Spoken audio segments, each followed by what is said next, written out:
ആകാശവാണി.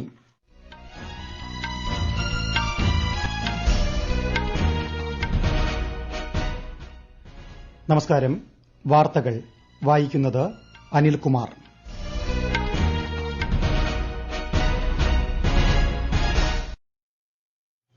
പ്രധാന വാർത്തകൾ.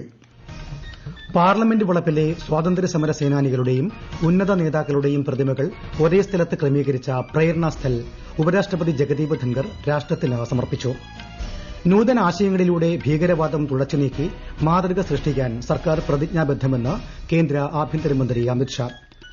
കനത്ത മഴയും മണ്ണിടിച്ചിലിനെയും തുടർന്ന് സിക്കിമിൽ കുടുങ്ങിയ 2000-ലധികം വിനോദസഞ്ചാരികളെ ഒഴിപ്പിക്കാനുള്ള ശ്രമം പുരോഗമിക്കുന്നു. സഞ്ചാരികൾ സുരക്ഷിതരെന്ന് ജില്ലാ ഭരണകൂടം. ത്യാഗത്തിന്റെ സ്മരണ പുതുക്കി നാളെ ബലിപെരുന്നാൾ. ആശംസകൾ നേർന്ന് ഗവർണർ ആരിഫ് മുഹമ്മദ് ഖാനും മുഖ്യമന്ത്രി പിണറായി വിജയനും.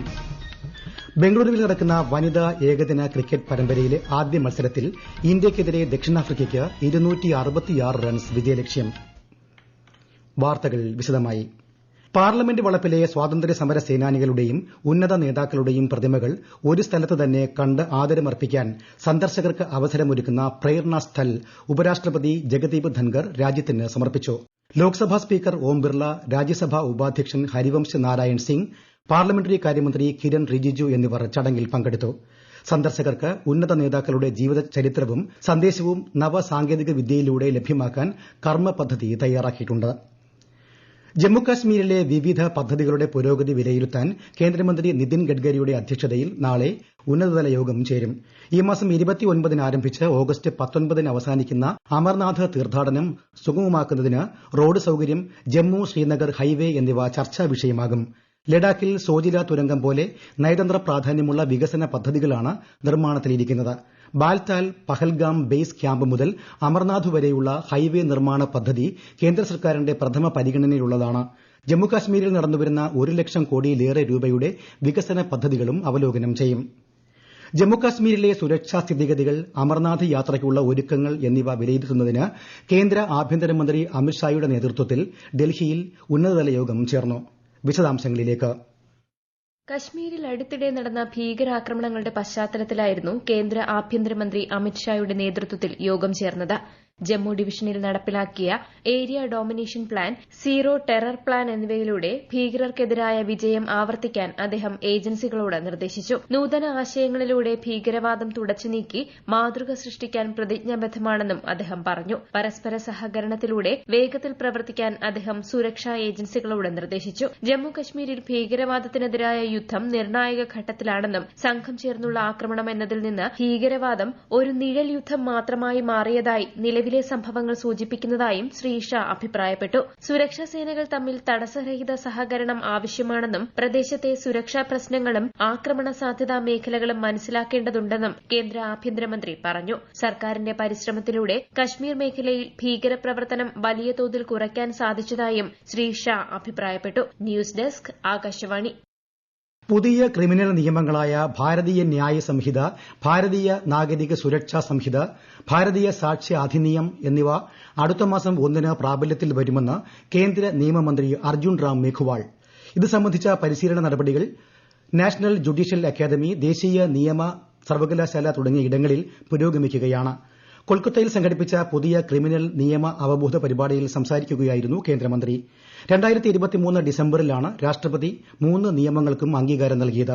പുതിയ ക്രിമിനൽ നിയമങ്ങളെക്കുറിച്ചുള്ള വിവരങ്ങൾ ഏകീകൃതമാക്കുന്നതിന്റെ ഭാഗമായി ദേശീയ crime records bureau NCRB Sankalan of criminal laws എന്ന മൊബൈൽ ആപ്ലിക്കേഷൻ പുറത്തിറക്കിയിട്ടുണ്ട്. ഗൂഗിൾ പ്ലേ സ്റ്റോറിലും ആപ്പിൾ ആപ്പ് സ്റ്റോറിലും ആപ്പ് ലഭ്യമാകും. അന്താരാഷ്ട്ര യോഗാ ദിനത്തിന്റെ ഭാഗമായി സമൂഹ മാധ്യമത്തിൽ പാദഹസ്താസനത്തിന്റെ പ്രയോജനങ്ങൾ ഇംഗ്ലീഷിലും ഹിന്ദിയിലും വിവരിക്കുന്ന വീഡിയോ പോസ്റ്റ് ചെയ്ത് പ്രധാനമന്ത്രി നരേന്ദ്രമോദി. ഇത് ഏവരും പരിശീലിക്കണമെന്നും പ്രധാനമന്ത്രി ആഹ്വാനം ചെയ്തു. PM കിസാൻ സമ്മാൻ നിധി പദ്ധതി പ്രകാരം പ്രധാനമന്ത്രി നരേന്ദ്രമോദി 20,000 കോടിയോളം രൂപ ചൊവ്വാഴ്ച കർഷകരുടെ അക്കൌണ്ടുകളിലേക്ക് കൈമാറും. 9 കോടി 3 ലക്ഷം കർഷകർക്കാണ് പണം നൽകുന്നത്. വാരാണസിയിലാണ് പരിപാടി സംഘടിപ്പിക്കുന്നത്.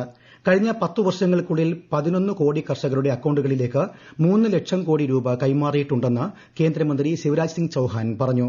പരിപാടിയിൽ പങ്കെടുക്കണമെന്നാവശ്യപ്പെട്ട് എല്ലാ മുഖ്യമന്ത്രിമാർക്കും അദ്ദേഹം കത്തയച്ചു. രാജ്യത്ത് വർദ്ധിച്ചുവരുന്ന സാമ്പത്തിക കുറ്റകൃത്യങ്ങൾക്കെതിരെ അവബോധം വളർത്തുന്നതിനായി പ്രത്യക്ഷ നികുതി കസ്റ്റംസ് ബോർഡ് ബോധവൽക്കരണ പരിപാടി സംഘടിപ്പിക്കുന്നു. മൊബൈൽ സന്ദേശങ്ങൾ, ഇമെയിൽ, സമൂഹമാധ്യമം, പത്രമാധ്യമം എന്നിവയിലൂടെയുള്ള സാമ്പത്തിക കുറ്റകൃത്യങ്ങളെക്കുറിച്ച് പൊതുജനങ്ങളിൽ അവബോധം വർദ്ധിപ്പിക്കുന്നതിനാണ് ക്യാമ്പയിൻ ലക്ഷ്യമിടുന്നത്. കസ്റ്റംസ് ഓഫീസർ ചമഞ്ഞ് പൊതുജനങ്ങളിൽ നിന്ന് പണം തട്ടിയെടുക്കുന്ന നിരവധി സംഭവങ്ങൾ ശ്രദ്ധയിൽപ്പെട്ട പശ്ചാത്തലത്തിലാണ് നടപടിയെന്ന് ബോർഡ് അറിയിച്ചു. ഈ വാർത്തകൾ ആകാശവാണിയിൽ നിന്ന്. ആകാശവാണി വാർത്തകളും വാർത്താധിഷ്ഠിത പരിപാടികളും all India radio news Thiruvananthapuram എന്ന യൂട്യൂബ് ചാനലിൽ ലഭ്യമാണ്. കൂടുതൽ വാർത്തകൾക്കായി all India radio news Thiruvananthapuram എന്ന ഫേസ്ബുക്ക് പേജും @ARnews_TVM എന്ന എക്സ് ഹാൻഡിലും സന്ദർശിക്കാം. കനത്ത മഴയും മണ്ണിടിച്ചിലിനെയും തുടർന്ന് സിക്കിമിലെ ലാച്ചുങ്ങിലും ചുങ്താങ്ങിലും കുടുങ്ങിയ 15 വിദേശികളടക്കം 2000-ലധികം വിനോദസഞ്ചാരികളെ ഒഴിപ്പിക്കാനുള്ള ശ്രമം പുരോഗമിക്കുന്നു. കാലാവസ്ഥ മോശമായതിനാൽ വിമാനമാർഗ്ഗമുള്ള ഒഴിപ്പിക്കൽ സാധ്യമാകാത്ത അവസ്ഥയിലാണെന്നും എല്ലാവരും ഹോട്ടലുകളിൽ സുരക്ഷിതരാണെന്നും മംഗൻ ജില്ലാ കളക്ടർ പറഞ്ഞു. റോഡ് ഗതാഗതവും താറുമാറായിട്ടുണ്ട്. കാലാവസ്ഥ അനുകൂലമാകുന്ന മുറയ്ക്ക് വിനോദസഞ്ചാരികളുടെ സുരക്ഷിതമായ തിരിച്ചുവരവ് ഉറപ്പാക്കുമെന്ന് അദ്ദേഹം വ്യക്തമാക്കി. സിക്കിമിൽ കഴിഞ്ഞ 4 ദിവസത്തിനിടെ ഉണ്ടായ പ്രകൃതിക്ഷോഭങ്ങളിൽ ഇതുവരെ 9 പേർ മരിച്ചു. പാലക്കാടും തൃശൂരും ഇന്ന് പുലർച്ചെ വീണ്ടും നേരിയ ഭൂചലനം. പാലക്കാട് ജില്ലയിലെ തൃത്താല, തിരുമറ്റിക്കോട് മേഖലകളിലാണ് ഇന്ന് പുലർച്ചെ 3:55ഓടെ വീണ്ടും ഭൂചലനം അനുഭവപ്പെട്ടതെന്ന് സംസ്ഥാന ദുരന്ത നിവാരണ അതോറിറ്റി അറിയിച്ചു. റിക്ടർ സ്കെയിലിൽ 2.9 തീവ്രതയാണ് രേഖപ്പെടുത്തിയത്. ആളപായമോ നാശനഷ്ടമോ റിപ്പോർട്ട് ചെയ്തിട്ടില്ല.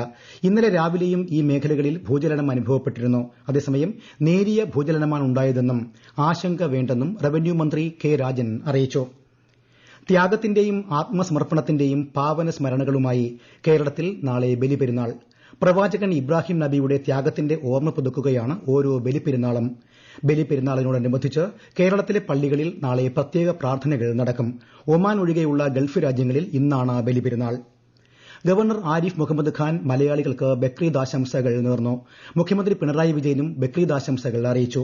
പരസ്പര സ്നേഹത്തിന്റെയും ത്യാഗത്തിന്റെയും മഹത്തായ സന്ദേശമാണ് ബലിപെരുന്നാൾ പകർന്നു നൽകുന്നതെന്ന് അദ്ദേഹം ആശംസാ സന്ദേശത്തിൽ പറഞ്ഞു.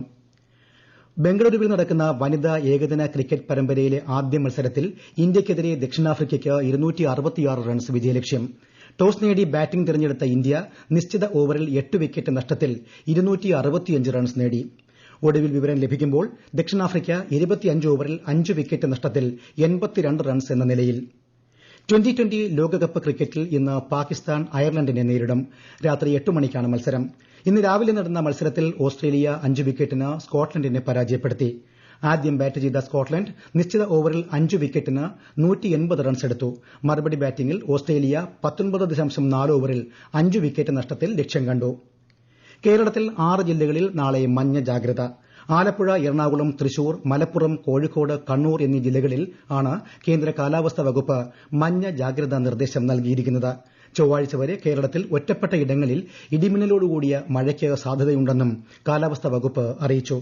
കേരള, തമിഴ്നാട് തീരത്ത് നാളെ രാത്രി വരെ കള്ളക്കടൽ പ്രതിഭാസത്തിനും ഉയർന്ന തിരമാലയ്ക്കും സാധ്യതയുള്ളതിനാൽ മത്സ്യത്തൊഴിലാളികളും തീരദേശവാസികളും പ്രത്യേക ജാഗ്രത പാലിക്കണമെന്ന് മുന്നറിയിപ്പുണ്ട്. ഉത്തരേന്ത്യയിലെ വിവിധ ഭാഗങ്ങളിൽ കടുത്ത ചൂട് തുടരുന്നു. ഉഷ്ണതരംഗ സാഹചര്യങ്ങളെ തുടർന്ന് രാജ്യത്തിന്റെ വടക്ക് പടിഞ്ഞാറ് മധ്യകിഴക്കൻ മേഖലകളിൽ കേന്ദ്ര കാലാവസ്ഥാ വകുപ്പ് ഓറഞ്ച്, മഞ്ഞ ജാഗ്രതാ നിർദ്ദേശങ്ങൾ നൽകി. അതേസമയം അടുത്ത 6 ദിവസങ്ങളിൽ വടക്ക് കിഴക്കൻ ഇന്ത്യയിലും പശ്ചിമ ബംഗാളിലും കനത്ത മഴ ലഭിക്കുമെന്നും കാലാവസ്ഥാ വകുപ്പ് മുന്നറിയിപ്പ് നൽകി. കർണാടക, കേരളം, ലക്ഷദ്വീപ്, ആന്ധ്രാപ്രദേശ്, തെലങ്കാന, തമിഴ്നാട്, പുതുച്ചേരി, ആൻഡമാൻ നിക്കോബാർ ദ്വീപുകൾ എന്നിവിടങ്ങളിലും അടുത്ത 5 ദിവസങ്ങളിൽ ഇടിമിന്നലോടുകൂടിയ മഴ ലഭിക്കുമെന്നും കേന്ദ്ര കാലാവസ്ഥാ വകുപ്പ് അറിയിച്ചു. പ്രധാന വാർത്തകൾ വീണ്ടും. പാർലമെന്റ് വളപ്പിലെ സ്വാതന്ത്ര്യ സമര സേനാനികളുടെയും ഉന്നത നേതാക്കളുടെയും പ്രതിമകൾ ഒരേ സ്ഥലത്ത് ക്രമീകരിച്ച പ്രേരണ സ്ഥൽ ഉപരാഷ്ട്രപതി ജഗദീപ് ധൻഖർ രാജ്യത്തിന് സമർപ്പിച്ചു. നൂതന ആശയങ്ങളിലൂടെ ഭീകരവാദം തുടച്ചുനീക്കി മാതൃക സൃഷ്ടിക്കാൻ സർക്കാർ പ്രതിജ്ഞാബദ്ധമെന്ന് കേന്ദ്ര ആഭ്യന്തരമന്ത്രി അമിത്ഷാ. കനത്ത മഴയും മണ്ണിടിച്ചിലിനെയും തുടർന്ന് സിക്കിമിൽ കുടുങ്ങിയ 2000-ലധികം വിനോദസഞ്ചാരികളെ ഒഴിപ്പിക്കാനുള്ള ശ്രമം പുരോഗമിക്കുന്നു. സഞ്ചാരികൾ സുരക്ഷിതരെന്ന് ജില്ലാ ഭരണകൂടം. ത്യാഗത്തിന്റെയും സ്മരണ പുതുക്കി നാളെ ബലിപെരുന്നാൾ. ആശംസകൾ നേർന്ന് ഗവർണർ ആരിഫ് മുഹമ്മദ് ഖാനും മുഖ്യമന്ത്രി പിണറായി വിജയനും. ബംഗളൂരുവിൽ നടക്കുന്ന വനിതാ ഏകദിന ക്രിക്കറ്റ് പരമ്പരയിലെ ആദ്യ മത്സരത്തിൽ ഇന്ത്യയ്ക്കെതിരെ ദക്ഷിണാഫ്രിക്കയ്ക്ക് 266 റൺസ് വിജയലക്ഷ്യം. വാർത്തകൾ കഴിഞ്ഞു. അടുത്ത വാർത്താ പ്രക്ഷേപണം രാത്രി 8:35-ന്.